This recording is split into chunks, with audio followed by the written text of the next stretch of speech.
La chronique internationale avec Frédéric Ancel. Bonjour Frédéric. Pierre, bonjour. Face à la crise de la zone euro, on vante beaucoup les BRICS. De quoi s'agit-il, Frédéric ? Les BRICS, ce sont les initiales du Brésil, de la Russie, de l'Inde, de la Chine et de l'Afrique du Sud.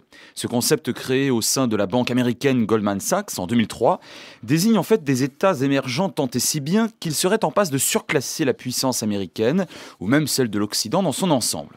Il faut dire qu'à eux seuls, ces 5 pays représentent 30% des espaces mondiaux, 40% de la population de la planète et une croissance moyenne qui frôle ou dépasse les 2 chiffres. Des réalités qui donnent le vertige et pourtant, comme devant toute catégorisation un peu artificielle, on devrait rester prudent. Car ces émergents n'émergent pas de manière identique et surtout certains n'émergent pas du tout.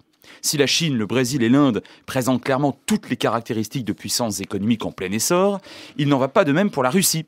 Celle-ci vante essentiellement des armes lourdes et des hydrocarbures, 2 types de produits exportés depuis les années 20, on admettra que ce n'est pas très nouveau, et qui rendent Moscou tributaire des aléas d'un marché soumis à de fortes fluctuations. En outre, la croissance n'y dépasse pas 3%.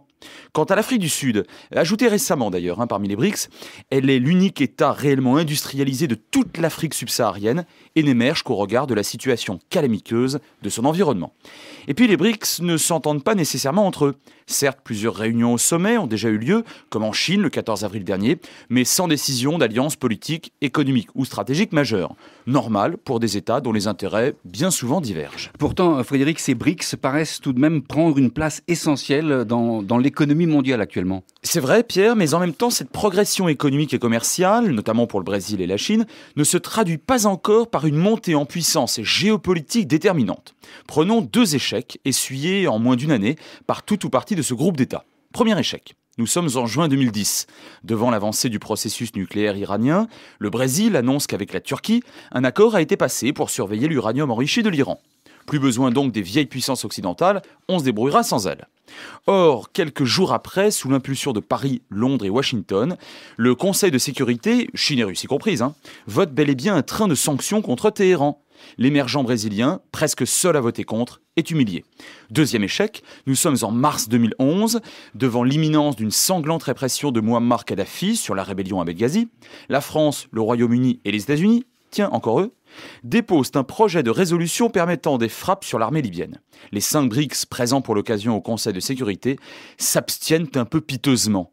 Ils étaient certes défavorables à cette intervention militaire en pays souverain, mais tout de même soucieux de ne pas apparaître comme complices de la répression.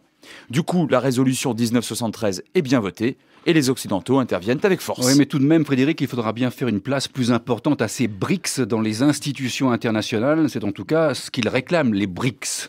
Ils le réclament en effet et avec insistance. C'est logique puisque le rapport de force économique leur est de plus en plus favorable, du moins à certains d'entre eux.